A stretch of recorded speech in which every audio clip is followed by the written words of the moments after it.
One of the things we don't talk about nearly enough in the nonprofit world is what really happens when a long tenured finance or ops leader leaves our organization. Whether it's a long awaited, well deserved planned retirement or unexpected, it can feel like standing at the edge of a cliff because decades of intelligence and knowledge and culture are often walking out the door with these folks. The important thing to know is that disruption doesn't have to be the price of transition.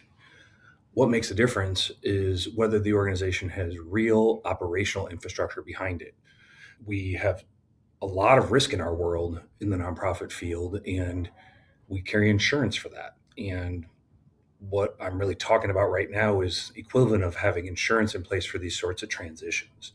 Oftentimes, a departure triggers a panic. You patch these tasks here, you reassign things there, and the job gets stretched thin, delayed, or sadly botched.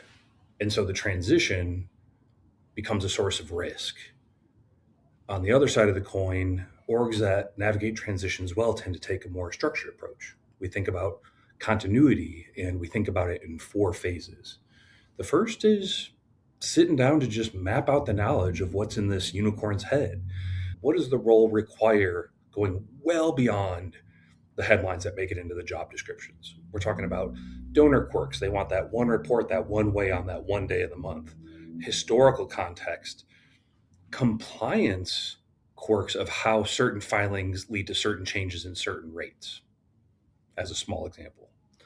The second part of it is reinforcing the systems and infrastructure so none of our processes are overly reliant on one individual, no matter how skilled they are.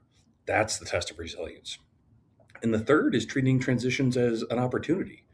When we've got day to day management stabilized, leaders can focus on mentoring internal talent, strengthening the bench, and building intelligence across our org instead of just going from one deadline to the other.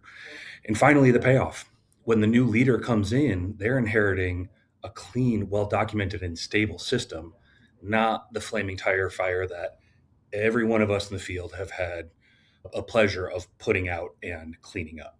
You add up those four phases, invest the time in that front end work, and think about it again like an insurance policy that we all wrap our arms around when it comes to liability, property, and cyber.